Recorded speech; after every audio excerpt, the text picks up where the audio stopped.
कृष्णा। ओम नमः शिवाय। आज सावन की इस हरियाली की महकती सुबह में मैं आपको एक ऐसी अनुपम कथा सुनाने जा रही हूँ जिसमें स्वयं बृहस्पति देव, शिव शक्ति और लक्ष्मी नारायण प्रकट होंगे। लेकिन एक विनती है बहनों, इस कथा को शुरू से अंत तक मन लगाकर सुनेगा, क्योंकि क्या पता आप जहाँ छोड़ें वही कृपा अधूरी रह जाए। तो चलिए हाथ जोड़िए, मन को शांत कीजिए, क्योंकि अब कथा शुरू होती है। एक ऐसे युग की जहाँ प्रेम था, तपस्या थी, ईश्वर की अमृतमय कृपा बरसती थी। प्रिय बहनों, कथा आरंभ होती है एक पुराने सुंदर वन में, जहाँ सावन की बूंदें धरती को चूम रही थी, हरियाली मुस्कुरा रही थी। प्रिय बहनों, उस समय की बात है जब मातृभूमि पर एक ब्राह्मण दंपति रहा करते थे। उनका नाम था हरिदत्त और उनकी पत्नी सुधा। दोनों ही अत्यंत धर्मनिष्ठ, दयालु, भगवान भक्त थे।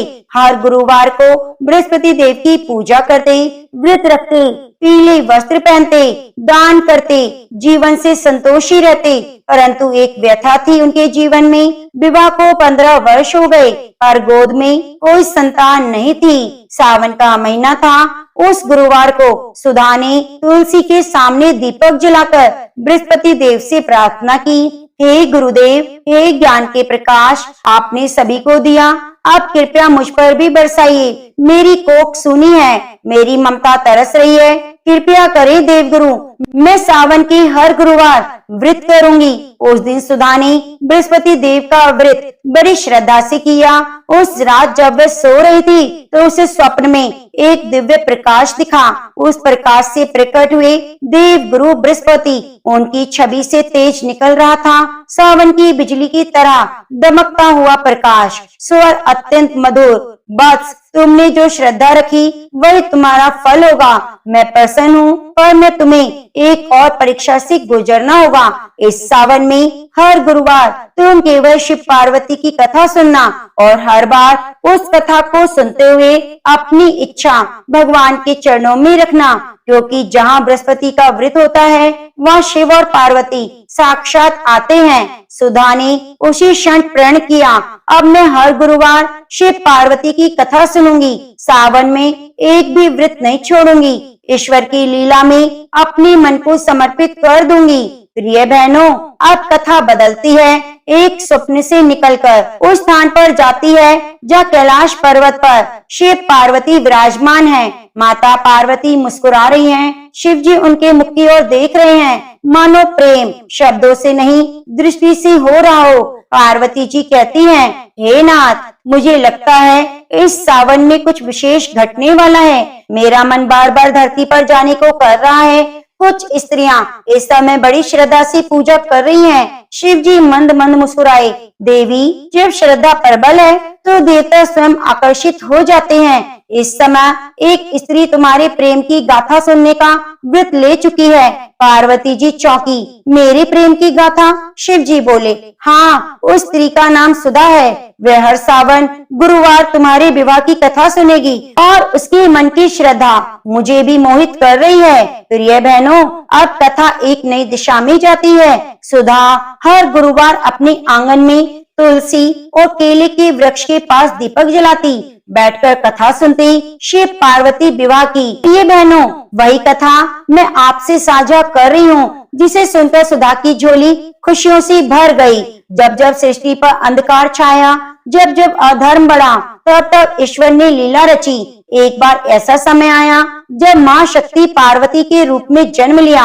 हिमालय के घर मैनाक की कोख से उनका हृदय बचपन से ही महादेव में रम गया। हर सावन, हर सोमवार शिवलिंग पर जल चढ़ाती, वृक्ष के पत्ते खाकर जीवन व्यतीत करती।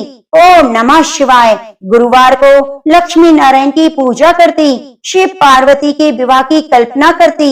हिमालय सोचते थे, कैसी कन्या है मेरी, जिसके मन में कोई सांसारिक भाव नहीं, केवल एक इच्छा, शिव को पति रूप में पाना। सावन की एक ऐसी सुबह थी जब पार्वती कठोर व्रत में लीन थी। उसका शरीर सूख गया, लेकिन चेहरा दमक रहा था। उसी क्षण देवऋषि नारद आए। बोले, कन्या, तुम जिस शिव को पाना चाहती हो वे विरक्त है। उसका न कोई ग्रस्त न कोई घर, वो मौन समाधि में रहते हैं, वो अघोरी हैं। पार्वती मुस्कुराई। मेरे लिए शिव कोई तपस्वी नहीं, वे मेरे अंतर की पुकार हैं। मेरा विश्वास है इस सावन की यह तपस्या व्यर्थ नहीं जाएगी। और बहनों, इसी अटूट श्रद्धा और सावन की तपस्या से प्रसन्न होकर महादेव स्वयं पार्वती जी के सामने विवाह का प्रस्ताव रखते हैं। कैलाश पर नहीं, बल्कि धरती पर हरियाली से भरे दिव्य वन में, जहाँ लक्ष्मी नारायण स्वयं आकर विवाह में आशीर्वाद देते हैं। बृहस्पति देव ने उस विवाह को धर्म का प्रतीक बनाया और कहा, यह विवाह केवल शिव पार्वती का नहीं, यह हर उस स्त्री का प्रतीक है, श्रद्धा में और समर्पण में जीवित रहती है। तो प्रिय बहनों, अब कथा लौटती है उस सच्ची साधिका सुधा की, जिसने सावन के गुरुवार को बृहस्पति व्रत किया। हर बार शिव पार्वती की कथा सुनी, तुलसी के सामने दीपक जलाया, हर बार केले के वृक्ष पर जल चढ़ाया, गुड़, चने की दाल, हल्दी डालकर केले का पूजन किया। हर बार अपने हृदय की पीड़ा बृहस्पति देव के चरणों में रख दी। उनका यह प्रेम देखकर, श्रद्धा देखकर कैलाश पर माँ पार्वती की आंखें भर आई। पार्वती जी शिव जी से बोली, नाथ देखिए ना, यह स्त्री इतनी श्रद्धा से हमारी कथा सुनती है, उसे माँ बनने का सुख नहीं, लेकिन देखिए कैसे बिना थमे, बिना रुके सावन के हर गुरुवार प्रेम से कथा सुन रही है। शिव जी ने अपनी आंखें मूंदी और बोले, देवी, उस स्त्री का हृदय अब तपोवन बन गया है, अब समय आ गया, हमें उसे वरदान देना होगा। चलो पृथ्वी पर उसके घर चले। उस रात सुधा तुलसी के सामने बैठी, उसका मुख चमक रहा था, आंखों से अश्रुधारा बह रही थी। वे कह रही थी, हे बृहस्पति देव, आज 5वां गुरुवार है, 5 बार मैंने यह कथा सुनी, 5 बार जल चढ़ाया, क्या अब तक मेरी कोख में जीवन नहीं आया? क्या अभी भी मेरी प्रार्थना स्वीकार नहीं होगी? तभी उसके घर में दिव्य प्रकाश फैला। उस प्रकाश से प्रकट हुए स्वयं बृहस्पति देव उनके सामने खड़े थे। महादेव, माँ पार्वती।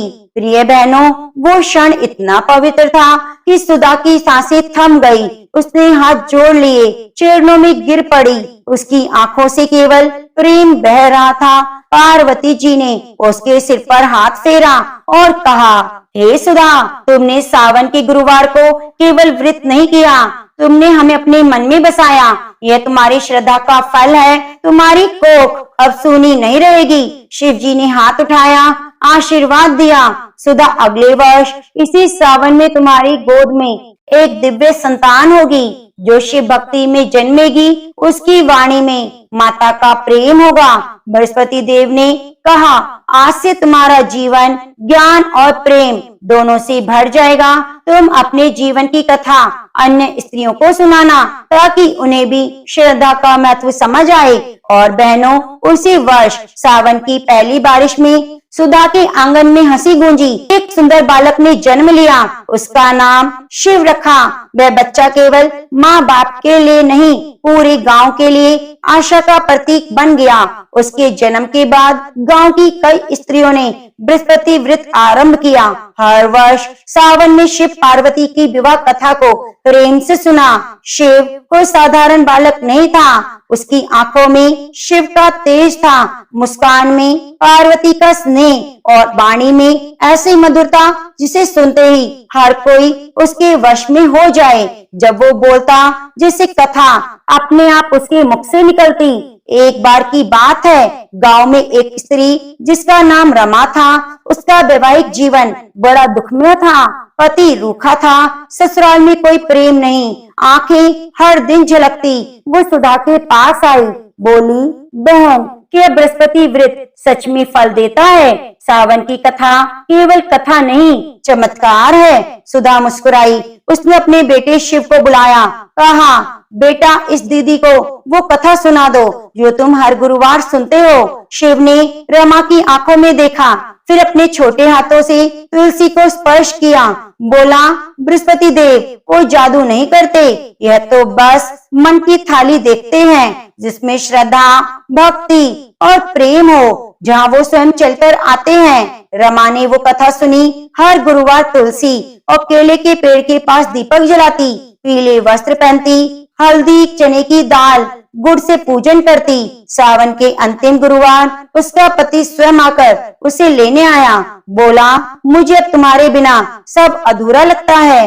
प्रिय बहनों, बृहस्पति देव केवल व्रत से प्रसन्न नहीं होते, वो चाहते हैं कि हम शिव पार्वती जैसे प्रेम और लक्ष्मी नारायण जैसे संतुलन को अपने जीवन में उतारें। एक शाम जब शिव नदी किनारे बैठा था तो एक सपना आया। सपने में देव गुरु बृहस्पति प्रकट हुए और बोले, शिव अब समय आ गया, तुम उस सत्य को जानो जो केवल मेरी उपासना करने वालों को प्रकट होता है। शिव ने हाथ जोड़कर कहा, प्रभु मैं सुनने को तत्पर हूँ। तब बृहस्पति देव बोले, सावन का गुरुवार केवल व्रत का दिन नहीं, ये सांकेतिक संवाद है। सृष्टि के 4 स्तंभों का, शिव का त्याग, पार्वती का समर्पण, लक्ष्मी का धैर्य, नारायण का न्याय। जब कोई स्त्री इन चारों गुणों को अपनाकर बृहस्पति व्रत करती है तो उसके जीवन में वह फल आता है जो कभी स्वप्न में ना देखा हो। एक बार शिव बीमार हो गया। सुधा घबरा गई। रात्रि जागरण कर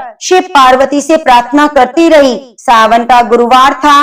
वे आंगन से 7 पीले फूलों की माला बनाई, दीपक जलाया, अपने सिर पर जल से भरा कलश रखकर तुलसी की 11 परिक्रमा की और गीली आंखों से बृहस्पति देव से कहा, प्रभु आज मेरी पूजा सच्ची है। अगर मैंने आपकी कथा को कभी बिना मन के नहीं सुना तो मेरे बेटे को ठीक कर दो।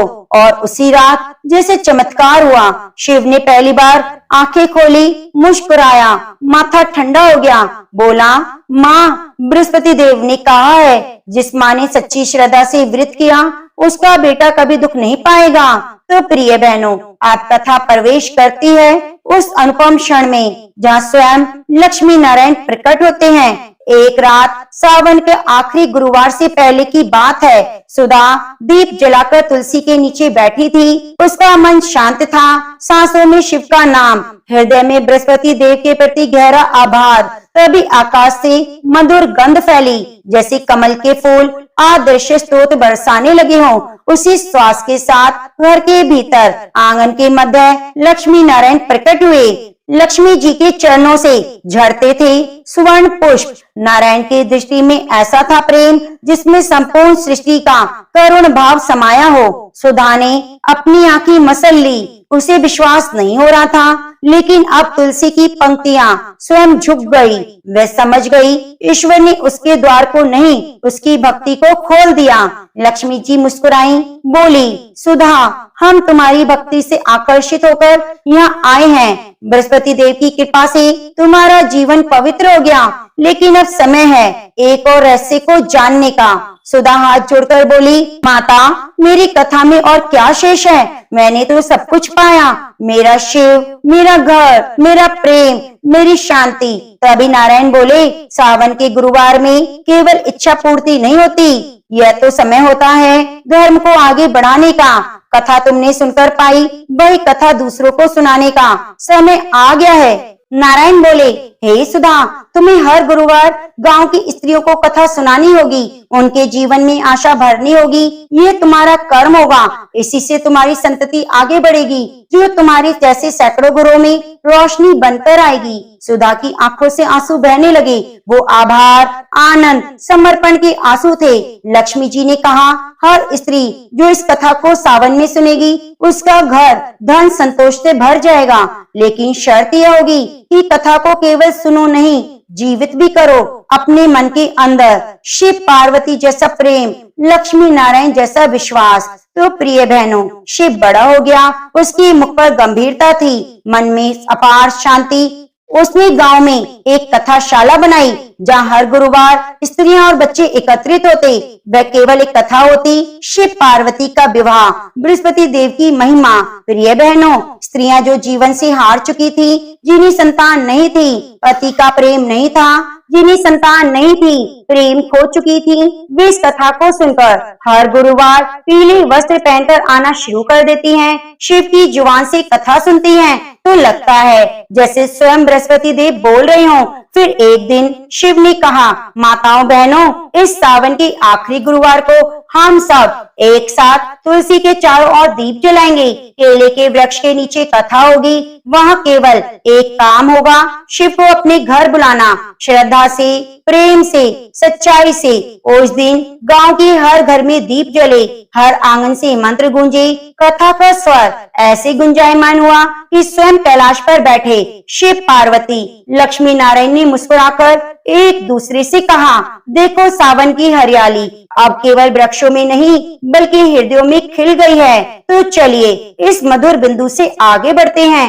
जब गांव की स्त्रियां दीपक जला रही हैं, शिव पार्वती लक्ष्मी नारायण का नाम गा रही हैं। शिव वह पुत्र जो श्रद्धा से जन्मा, अब भक्ति और कथा का दीपक हर मन में प्रज्वलित कर रहा है। उस रात सावन की हवा कुछ और थी, आकाश पर घटाएं थीं, लेकिन उनमें भी एक चमक, मानो देवताओं की दृष्टि धरती पर उतर आई हो। शिव कथा कहकर थक गया, तुलसी के नीचे बैठ गया। तभी उसकी आंखों ने अद्भुत दृश्य देखा। उसने देखा सामने बृहस्पति देव, शिव पार्वती, लक्ष्मी नारायण खड़े हैं, परंतु इस बार वे मौन रहे, कुछ नहीं बोले, बस देख रहे थे। शिव ने आंखें बंद की, मन ही मन कहा, प्रभु अब आपने दर्शन दिए, कृपया बताएं मुझे क्या करना है। तभी बृहस्पति देव का मधुर स्वर गूंजा, हे शिव, अब समय आ गया है, तुम इस वृत्त कथा को केवल गांव में नहीं पूरे क्षेत्र में फैलाओ। तुम्हें अब हर गुरुवार एक एक स्थान पर जाकर कथा कहनी होगी, ताकि जिन घरों में अंधेरा है वहाँ दीप जलें। पार्वती मुस्कुराई, कहा, यह केवल तुम्हारा कार्य नहीं, यह हमारा संकल्प है। हर उस स्त्री तक ये कथा पहुँचे जो सावन में प्रेम से शिव को पति रूप में देखती है, लक्ष्मी को अपनी बहन मानती है, बृहस्पति को अपना मार्गदर्शक। शिव अकेला नहीं था, उसके साथ गांव की कई बहनें जुड़ गई। कोई कथा पढ़ती, कोई दीप सजाती, कोई पीली चुनरी बांटती, कोई प्रसाद बांटती। हर गुरुवार एक नया गांव चुनते, सावन की विशेष कृपा कथा कहते। जहाँ कथा होती वहाँ तुलसी, केले, पीले फूल, घी के दीपक, एकता का प्रकाश फैल जाता। लोग कहते, अब शिव नहीं आता, अब तो वह स्वयं बृहस्पति देव की कथा आती है। अब तो सावन बोल उठा, हर हर महादेव, जय लक्ष्मी नारायण। तो प्रिय बहनों, अब एक और चमत्कारी मोड़ पर कथा पहुंची। एक गांव में युवती थी जिसका नाम था मीरा। बहुत सुंदर, जीवन में दुखों की छाया थी। बचपन में माता पिता का देहांत हो गया, शादी की बात होती पर हर बार कोई विघ्न आ जाता। वो एक दिन रोते रोते शिव की कथा में पहुंची, चुप बैठी रही, फिर बोली, क्या मेरे लिए भी कोई रहा है? क्या सावन का गुरुवार मेरी किस्मत बदल सकता है? शिव मुस्कुराए, उन्होंने तुलसी का पत्ता तोड़ा, मीरा के हाथ में रख दिया। तुम्हें कुछ नहीं चाहिए, बस इस सावन के शेष 3 गुरुवारों को तुम सुबह शाम शिव पार्वती लक्ष्मी नारायण का स्मरण करना, अपनी मनोकामना तुलसी के पत्ते पर रखना। मीरा ने वैसा किया। तीसरे गुरुवार की रात मीरा को स्वप्न आया, जहाँ एक श्वेत वस्त्रधारी पुरुष ने उसे आशीर्वाद दिया। कह रहे थे, बृहस्पति देव की कृपा से तुम्हारा जीवन अब अंधकार से उजाले की ओर बढ़ेगा। कुछ ही दिन में एक सज्जन परिवार से मीरा के लिए रिश्ता आया, विवाह हुआ। उस दिन उसकी कथाशाला में शिव ने मीरा की शादी के मंडप में शिव पार्वती विवाह की कथा दोहराई, जिसने उसकी अपनी माँ को वरदान दिया। जैसे ही बृहस्पति देव की मधुर वाणी सावन की उस शुद्ध हवा में गूंजती, सारी प्रकृति मौन होकर मानो उनकी बातें सुन रही थी। बृहस्पति देव बोले, हे देवी पार्वती, हे प्रभु महादेव, यह सत्य है, जीवन में कोई भी साधना तभी सफल होती है जब उसमें प्रेम और धैर्य हो। सावन का यह पावन समय प्रेम और भक्ति की अनुभूति करने का है। इसलिए मैं आज एक अत्यंत रहस्य आपको सुनाने जा रहा हूँ, जो न केवल एक स्त्री के सौभाग्य से जुड़ा है, बल्कि शिव भक्ति और लक्ष्मी नारायण की अपार कृपा से भरा है। सावन की हरियाली में सजे वन में बैठी सभी पत्नियां, देवियां, सखियां भाव विभोर होकर बृहस्पति देव की बातों को सुनने लगी। बृहस्पति देव ने कथा आरंभ की। प्राचीन समय में आर्यव्रत में दिग्विजय नामक एक राजा था। राजा दिग्विजय अपनी प्रजा की सुख दुख का बहुत ध्यान रखता। राजा के महल से कोई भी निर्धन खाली हाथ नहीं जाता था। वे प्रतिदिन भगवान बृहस्पति देव की पूजा करने के लिए मंदिर में जाया करता था। हर बृहस्पतिवार को राजा भगवान बृहस्पति देव का व्रत रखता था। भगवान बृहस्पति देव की पूजा अर्चना के बाद व्रत की कथा को सुनता था और एक ही समय भोजन करता था। लेकिन उसकी रानी राजा के पूजा पाठ व्रत को बिल्कुल भी पसंद नहीं करती थी। राजा ने उसे कई बार समझाया, लेकिन रानी के व्यवहार में कोई बदलाव नहीं आया। रानी कभी भी निर्धन को अन्न वस्त्र आदि दान नहीं देती। इतना ही नहीं, वे राजा को भी व्रत रखने, निर्धन को धन वस्त्र आदि दान देने के लिए मना करती थी। एक बार जंगल के कुछ हिंसक जानवरों ने राजा दिग्विजय की नगर में घुसकर लोगों को मारना शुरू कर दिया। प्रजा ने जब राजा दिग्विजय से जंगली जानवरों के उत्पात की बात कही, तो वे स्वयं उनके शिकार के लिए गया। राजा दिग्विजय शिकार पर गया हुआ था। रानी महल में प्रसन्नता पूर्वक झूला झूल रही थी। उस दिन भगवान बृहस्पति देव अपना रूप परिवर्तित करके निर्धन भिक्षुक के रूप में महल के द्वार पर पहुँचे। बृहस्पति देव ने रानी से भिक्षा मांगी तो रानी क्रोधित स्वर में बोली, हे भिक्षुक, सुबह से भिक्षा देते देते तो मैं परेशान हो गई हूँ। अभी मुझे महल के बहुत से काम करने हैं। महल के कामों से अवकाश मिले तो मैं तुम्हें कुछ भिक्षा दूं। भगवान बृहस्पति देव ने कहा, हे देवी, भिक्षा देने में भला कितना समय लगता है? तुम भिक्षा देकर भी महल के कामों को पूरा कर सकती हो। भिक्षुक के वचन सुनकर रानी ने क्रोधित होकर कहा, लोगों को दान देने के लिए तो मेरे पति ही बहुत हैं। वे हर समय भिक्षुक को अन्न वस्त्र धन आदि दान देते रहते हैं। उनके इस तरह दान देने से मैं तो बहुत तंग आ चुकी हूँ। इससे तो अच्छा है हमारा सारा धन ही समाप्त हो जाए, ताकि प्रतिदिन दान देने के कष्ट से मुक्ति मिले।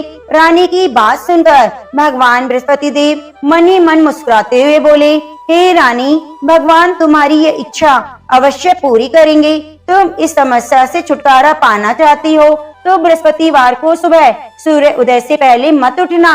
जब सूर्य की तेज धूप निकल आए तभी उठना। फिर पूरे महल को गोबर से लीपकर सिर से पांव तक स्नान करना। अपने लंबे बालों को अवश्य धोना। राजा से कहना वे बृहस्पतिवार को हजामत बनवाए। राजा को भोजन में मांस मदिरा अवश्य देना। निरंतर 7 बृहस्पतिवार तक ऐसा करने से तुम्हें धन की मुसीबत से अवश्य मुक्ति मिल जाएगी। इतना कहकर भिक्षुक का रूप धारण किए भगवान बृहस्पति देव कुछ दूर चलकर अदृश्य हो गए। रानी अपने पति की दान देने की आदत से ऐसे ही बहुत परेशान हो चुकी थी, इसलिए कुछ सोचकर उसने परेशानी से छुटकारा पाने के लिए भिक्षुक की बताई बातों का पालन करने का निश्चय किया। राजा ने रानी को ऐसा ना करने के लिए कहा, लेकिन रानी अपनी जिद पर अड़ी रही। उसने राजा को धमकी दी, यदि तुमने मेरी कथा अनुसार काम नहीं किया तो मैं महल छोड़कर चली जाऊंगी। रानी की इस बात से राजा बहुत डर गया, क्योंकि रानी के महल छोड़ देने से पूरे राज्य में उसकी बदनामी हो सकती थी। विवश हो राजा को रानी की बात स्वीकार करनी पड़ी। 3 बृहस्पतिवार के बाद उसे कुछ करने की जरूरत ही नहीं पड़ी, क्योंकि तीसरे बृहस्पतिवार को ही सारा धन समाप्त हो गया था। राजा का अन्न भंडार खाली हो गया था। दूसरों को अन्न वस्त्र दान देने वाला राजा खुद अन्न के अभाव में भूखा मरने लगा। उस समय राजा ने अपनी रानी से कहा, रानी, अब मैं इस नगर में नहीं रह सकता। यहाँ तो हम किसी से भिक्षा भी नहीं मांग सकते, इससे हम अपमानित होंगे। मैं अब परदेश जा रहा हूँ, वहाँ कोई काम धंधा करूँगा, शायद हमारे भाग्य बदल जाएं। यह कहकर रानी को महल में छोड़कर राजा धन कमाने के लिए परदेश चला गया। परदेश में उसने जंगल से लकड़ी काट कर लाने और नगर में बेचने का काम शुरू कर दिया। इधर रानी को कई दिन खाने को कुछ नहीं मिलता था, अतः रानी अपने अच्छे दिनों की याद करके आंसू बहाती रहती। एक दिन रानी ने भूख से परेशान होकर अपनी दासी से कहा, दासी, समीप के नगर में मेरी एक बहन रहती है, वे बहुत धनवान है। तो उसके पास जाकर 5 सेर अनाज ले आ। उस अनाज से कुछ दिन तो पेट भरेगा, उसके बाद कहीं मेहनत मजदूरी करके काम चलाएंगे। रानी की बात सुनकर दासी चल पड़ी। जब दासी रानी की बहन के पास पहुंची तो वह भगवान बृहस्पति देव की पूजा अर्चना कर रही थी। दासी ने 5 सेर अनाज मांगा, लेकिन पूजा में व्यस्त बहन ने उसकी बात पर ध्यान नहीं दिया। दासी कुछ देर वहां बैठकर खाली हाथ महल में लौट आई। उसने रानी से आकर कहा, हे रानी, तुम्हारी बहन तो बहुत अभिमानी है। अधिक धन होने के कारण वह किसी की सुनती भी नहीं। मेरी बात का भी उसने कोई उत्तर नहीं दिया, बस पूजा पाठ करती रही। आखिर मुझे खाली हाथ ही लौटना पड़ा। रानी ने उदास मन से कहा, दासी, जब बुरे दिन आते हैं तो कोई सहायता नहीं करता, अपने भी मुंह मोड़ लेते हैं। ये सब हमारे भाग्य का दोष है। उधर पूजा पाठ के बाद रानी की बहन ने जब दासी की ओर देखा तो वह वहां से जा चुकी थी। बहन ने सोचा, अवश्य मेरी बहन पर कोई विपत्ति आ पड़ी है, तभी तो उसने दासी को भेजकर 5 सेर अनाज मंगवाया है। यह सोचकर वह एक घोड़ा गाड़ी पर सवार हो रानी से मिलने चल पड़ी। रानी के महल में पहुंचकर उसने कहा, बहन, मुझे क्षमा करना। जब तुम्हारी दासी आई थी उस समय मैं बृहस्पति देव की पूजा कर रही थी, इसलिए पूरी व्रत कथा सुने बिना मैं उठ नहीं सकती थी। बृहस्पति देव का पूजन समाप्त करके जब मैं उठी तो तुम्हारी दासी वहां से लौट आई थी। रानी ने बहन को सारी दुख भरी कहानी सुनाकर कहा, मैंने दासी को 5 सेर अनाज लाने के लिए भेजा था। बहन ने रानी की कहानी सुनकर कहा, बहन, मैं बृहस्पतिवार का व्रत रखकर भगवान बृहस्पति देव की पूजा करती हूँ। भगवान बृहस्पति देव सबका कल्याण करते हैं। तुम भी भगवान बृहस्पति देव का स्मरण करके अपने महल के किसी कक्ष में जाकर देखो, शायद कहीं अनाज रखा मिल जाए। बहन की बात सुनकर रानी ने मन में सोचा, उसकी धनवान बहन अवश्य ही उसका उपहास कर रही है। लेकिन भगवान बृहस्पति देव का नाम लेकर वह महल के एक कक्ष में गई। उस कक्ष के अंधेरे कोने में एक घड़ा रखा हुआ था। रानी ने उसमें हाथ डालकर टटोला तो सचमुच उस घड़े में अनाज भरा हुआ था। रानी बहुत हैरान हुई। उसने अपनी बहन से कहा, हे बहन, मुझे भी भगवान बृहस्पति देव के व्रत की विधि बताओ, अब मैं भी उनका व्रत रखा करूंगी। तब बहन ने उसे बताया, हे रानी बहन, बृहस्पतिवार को सूर्य उदय से पूर्व उठकर स्नान करके बृहस्पतिवार का व्रत रखना चाहिए, लेकिन उस दिन सिर नहीं धोना चाहिए। चने की दाल, मुनक्का या किशमिश लेकर केले के वृक्ष के पास जाकर उसकी जड़ में भगवान बृहस्पति देव की पूजा करनी चाहिए। घी का दीपक जलाकर रखना चाहिए। उस दिन एक ही समय भोजन करें। भोजन में चने का आटा, पीले खाद्य पदार्थ ही ग्रहण करें। बृहस्पतिवार का व्रत रखने से घर में धन धान्य की वृद्धि होती है, अनाज से भंडार भर जाते हैं। इस व्रत के विधिवत करने से निसंतान को संतान की प्राप्ति होती है। बहन के वचन सुनकर रानी ने तुरंत ही भगवान बृहस्पति देव का व्रत रखने का निश्चय कर लिया। 7वें दिन जब बृहस्पतिवार आया तो रानी ने बृहस्पतिवार का व्रत रखा। कहीं से मांगकर उसने चने और गुड़ का प्रबंध किया। चने की दाल से केले की जड़ में विष्णु भगवान का पूजन किया और घी का दीपक जलाकर भगवान बृहस्पति देव की पूजा की। रानी विष्णु भगवान के भोग के लिए पीले अन्न का कहीं से प्रबंध ना कर सकी, अतः वह मन ही मन परेशान होने लगी। उधर भगवान बृहस्पति देव रानी के विधिवत व्रत रखने के कारण उससे बहुत प्रसन्न हुए, अतः वह अपना रूप परिवर्तित करके 2 थालियों में पीला भोजन लेकर रानी के घर पहुँचे। भगवान बृहस्पति देव ने दासी से कहा, हे दासी, मैं तुम्हारी रानी के लिए व्रत का पीला भोजन लाया हूँ। भोजन देकर वह चले गए। दासी ने रानी से भगवान बृहस्पति देव को भोग लगाकर भोजन करने के लिए कहा। रानी को कुछ पता नहीं था। वह दासी से बोली, दासी, क्यों मेरी निर्धनता पर मेरा उपहास करती हो? तब दासी ने कहा, अभी कोई आदमी मुझे 2 थालियों में पीला भोजन देकर गया है। वेशभूषा से तो मुझे कोई पुजारी लगता था। रानी ने बृहस्पति भगवान को भोग लगाया, फिर बचा हुआ भोजन दासी के साथ बैठकर ग्रहण किया। रानी प्रत्येक बृहस्पतिवार को विधिवत व्रत रखकर बृहस्पति देव की पूजा करने लगी।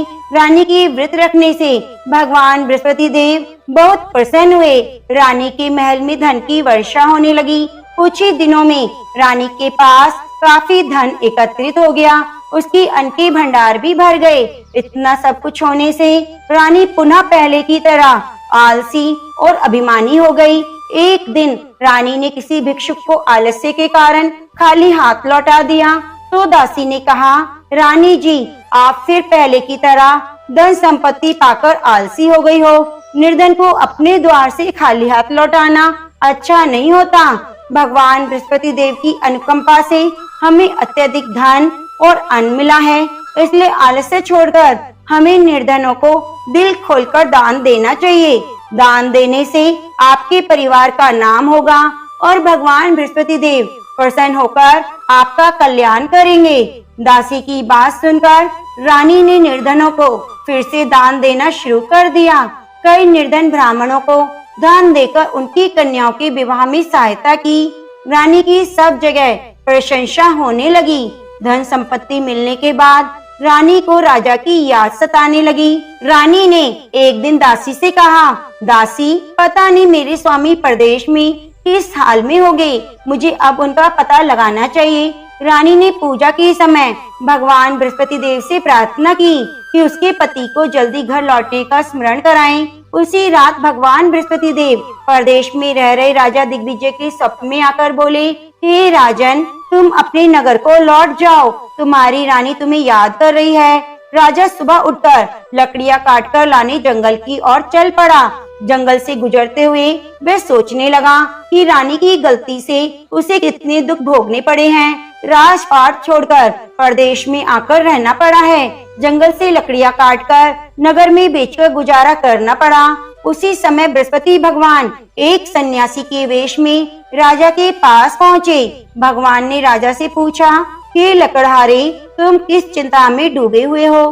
राजा ने दुखी मन से अपनी सारी बात उस सन्यासी को बताई। उसकी कथा अनुसार सन्यासी ने कहा, हे लकड़हारे, तुम्हारी पत्नी ने भिक्षुक को धन नहीं देने के कारण आलस्य किया था। इससे भगवान बृहस्पति देव क्रोधित हो गए थे। उनके क्रोधित होने से तुम्हारी ऐसी हालत हुई है। लेकिन अब चिंता करने की कोई बात नहीं। तुम घर लौटकर विधिवत भगवान बृहस्पति देव का व्रत रखना आरंभ कर दो। बृहस्पति देव का व्रत रखकर चने की दाल और गुड़ को जल से भरे बर्तन में डालकर केले के वृक्ष की पूजा करो। उसके बाद व्रत की कथा सुनो। स्वयं भी व्रत कथा कह सकते हो। इस प्रकार व्रत करने से भगवान बृहस्पति देव तुम्हारी सभी मनोकामनाएं पूरी करेंगे। राजा ने सन्यासी से कहा, हे सन्यासी, मैं भगवान बृहस्पति देव की पूजा करना तो चाहता हूँ, लेकिन लकड़ियाँ काटकर बेचने से बस अपना पेट ही भर पाता हूँ। भगवान की पूजा के लिए धन कहाँ से लाऊं? राजा की बात सुनकर सन्यासी का रूप धारण किए भगवान बृहस्पति देव ने कहा, भगवान बृहस्पति देव का स्मरण कर तुम जंगल में जाकर लकड़ियाँ काटना, फिर उन्हें नगर में ले जाकर बेचना। तुम्हें इतना धन मिल जाएगा कि तुम अपने भोजन के साथ गुड़ और चने भी खरीद सकोगे। यह कहकर सन्यासी ने भगवान बृहस्पति देव की कथा लकड़हारे को सुनाई। प्राचीन समय में बसंतपुर नगर में एक निर्धन ब्राह्मण रहता था। ब्राह्मण के कोई संतान नहीं थी। उसकी पत्नी बहुत फूहड़ औरत थी। वह सुबह काफी धूप निकलने के बाद उठती थी। प्रतिदिन स्नान भी नहीं करती। भगवान की पूजा करने की तो कभी सोचती भी नहीं थी। सुबह उठते ही वह पहले भोजन करती। घर में सफाई करना उसे कतई पसंद नहीं था। ब्राह्मण अपनी पत्नी के इस आचरण से बहुत दुखी रहता था। भगवान की अनुकंपा से उस ब्राह्मण की पत्नी गर्भवती हुई और उसने 10वें महीने में एक सुंदर कन्या को जन्म दिया। निर्धन ब्राह्मण कन्या के जन्म से बहुत दुखी हुआ। धीरे धीरे ब्राह्मण की कन्या बड़ी होने लगी।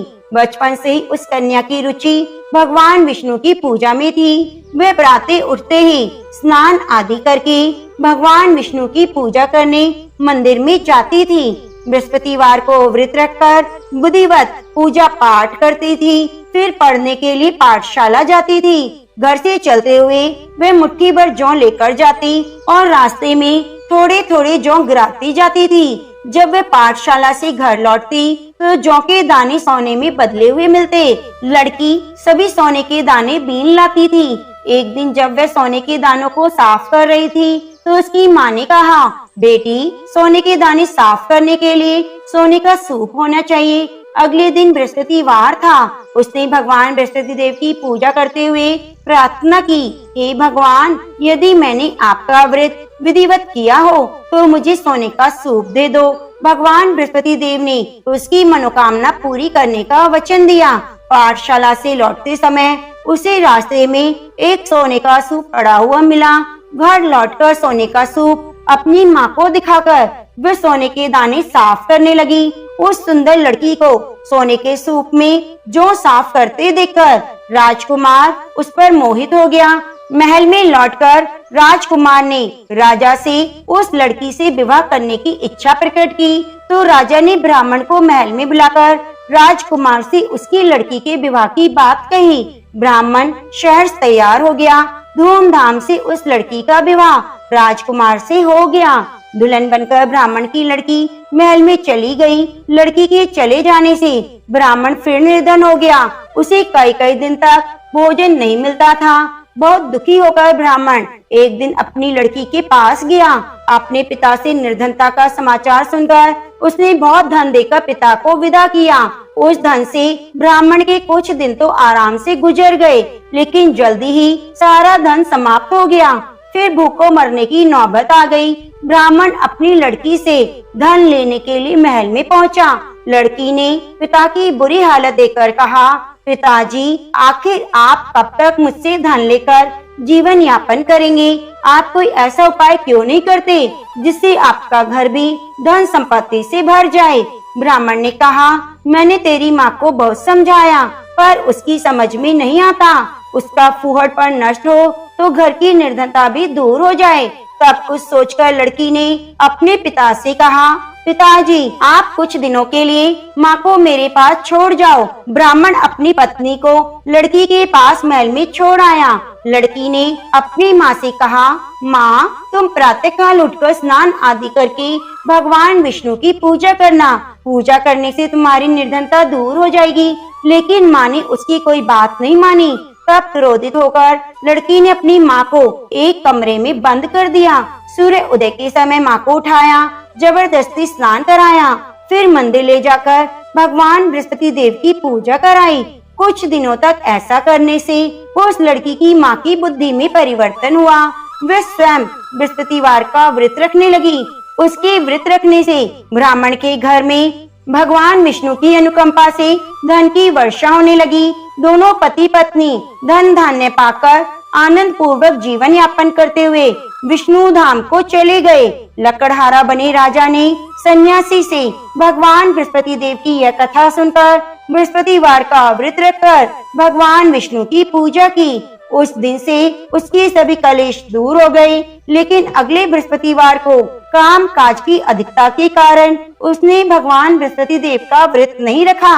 भगवान बृहस्पति देव इससे उस लकड़हारे बने राजा दिग्विजय पर बहुत क्रोधित हुए। उन्हें भूल की सजा दी। उस दिन नगर के राजा ने नगर में घोषणा करके सबको सूचित किया कि प्रत्येक नागरिक मेरे महल में भोजन करने आए। जो नहीं आएगा उसे भारी दंड दिया जाएगा। लकड़हारा बने राजा ने उस नगर के राजा की घोषणा तो सुनी, लेकिन जंगल से लकड़ी काट कर लाने और बेचने में देर हो जाने के कारण वह समय पर महल में भोजन करने नहीं जा सका। अतः राजा के सैनिक लकड़हारे को पकड़कर महल में ले गए। राजा ने उसे महल के एक कक्ष में बिठाकर भोजन कराया। उस कक्ष में एक खूंटी पर रानी का सोने का हार लटका हुआ था। लकड़हारा अकेला उस कक्ष में भोजन कर रहा था। तभी उसने एक आश्चर्यजनक घटना घटते देखी। देखते ही देखते खूंटी हार को निगल गई। थोड़ी देर के बाद नगर के राजा ने हार को गायब देखा तो लकड़हारे को कारावास में डलवा दिया। लकड़हारा मन ही मन अपने भाग्य को कोसने लगा। तभी उसे जंगल में मिले सन्यासी को स्मरण हो आया।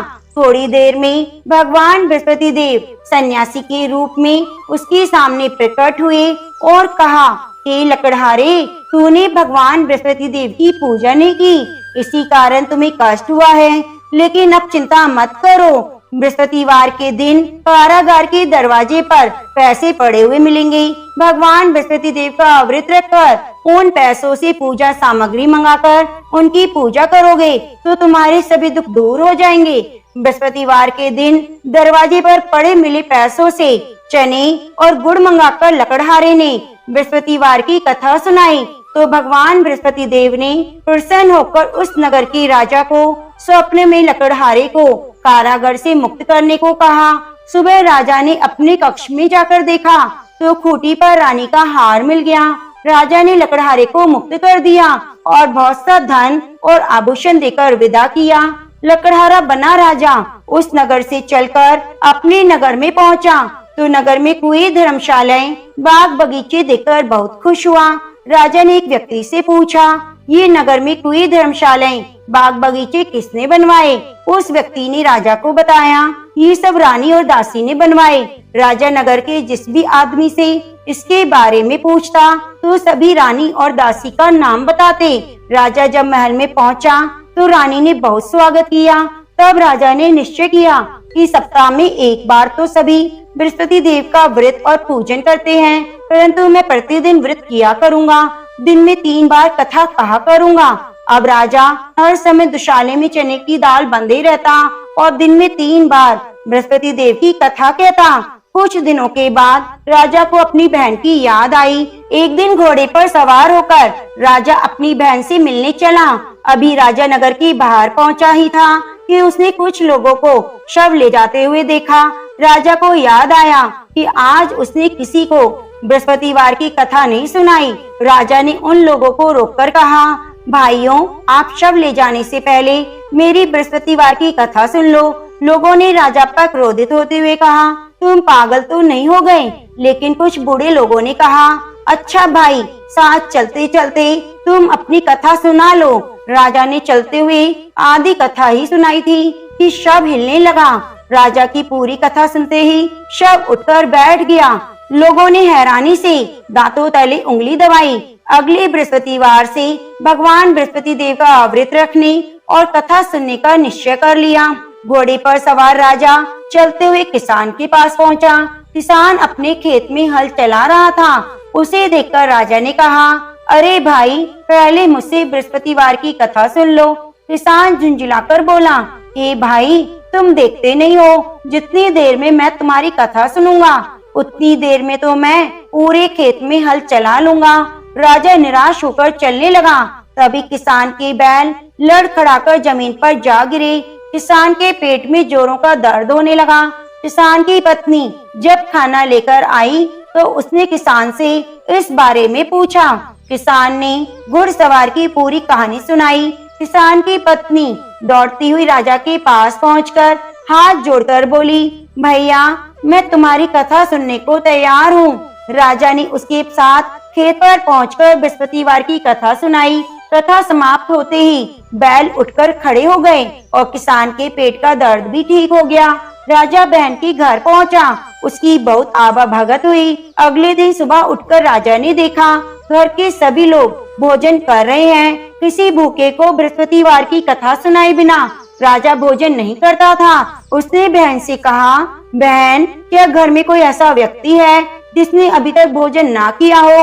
उसकी बहन बोली, भैया, हमारे घर में तो क्या, आपको पूरे नगर में कोई ऐसा व्यक्ति नहीं मिलेगा जिसने सुबह सुबह भोजन ना किया हो। तब राजा ने बहन के घर से निकलकर उस नगर में बिना भोजन किए व्यक्ति की तलाश की। एक गडरिये के घर में उसका बेटा बीमार होने के कारण भूखा रह गया था। राजा ने उस बेटे को जाकर बृहस्पतिवार की कथा सुनाई। कथा सुनते ही गडरिये का बीमार बेटा ठीक हो गया। सबने राजा की बहुत प्रशंसा की। एक दिन राजा ने अपनी बहन से कहा, बहन, अब हम अपने घर को जाना चाहते हैं, तुम भी मेरे साथ चलो, कुछ दिन वहाँ रहकर लौट आना। राजा की बहन ने अपनी सास से पूछा तो सास ने ताने देते हुए कहा, बहू मायके जाना, अकेली जाना, मेरे पोतों को लेकर नहीं जाना। तुम्हारे भाई के कोई संतान नहीं है, कहीं तुम्हारी भाभी मेरे पोतों पर कोई जादू टोना ना कर दे।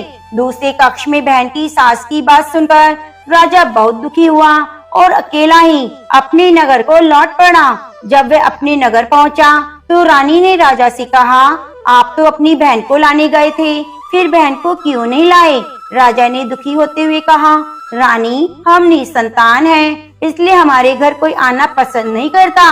रानी ने राजा को समझाया, हे प्राणनाथ, हमें बृहस्पति देव ने सब कुछ दिया है, अब भगवान बृहस्पति देव हमें संतान भी अवश्य देंगे। बृहस्पतिवार को विधिवत व्रत रखते हुए राजा रानी ने भगवान बृहस्पति देव से संतान के लिए प्रार्थना की। कुछ दिनों के बाद उन्होंने स्वप्न में दर्शन देते हुए कहा, हे राजन, तेरी मनोकामना पूरी होगी। एक सप्ताह बाद रानी गर्भवती हुई। 10वें महीने के आरंभ में रानी ने एक सुंदर पुत्र को जन्म दिया। राजा रानी जीवन पर्यंत बृहस्पतिवार का व्रत रखते रहे। उनके घर में धन की वर्षा होती रही।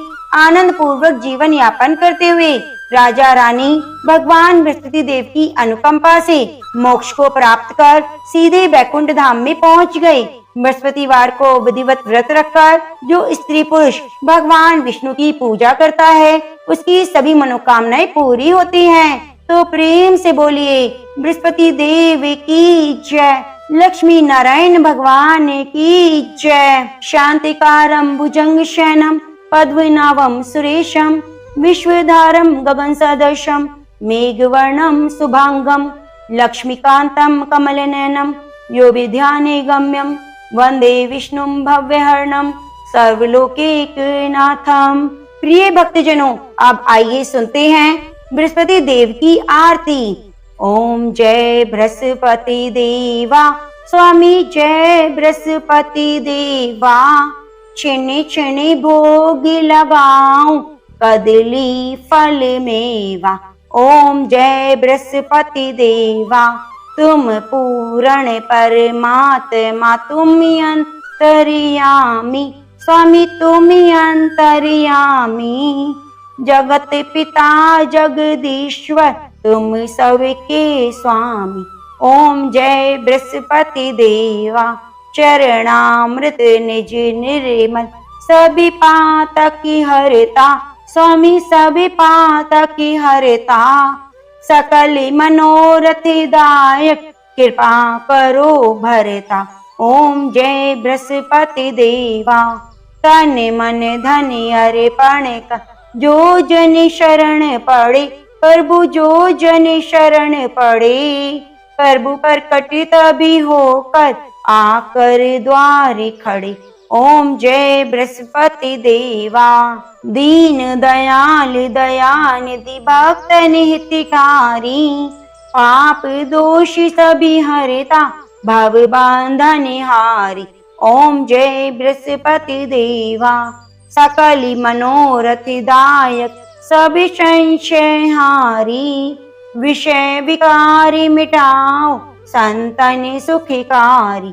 ओम जय बृहस्पति देवा, जो कोई आरती तेरी प्रेम सहित गावे, जेठानंदी आनंद कर सो निश्चय फल पावे। ओम जय बृहस्पति देवा, ओम जय बृहस्पति देवा, ओम जय बृहस्पति देवा।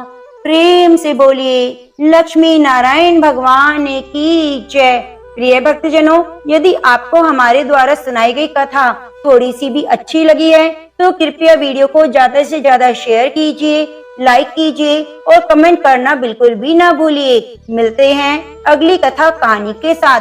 बगल में बनी घंटी को भी दबा लीजिए, जिससे आने वाली प्रत्येक कथा की नोटिफिकेशन आपको सबसे पहले मिल सके।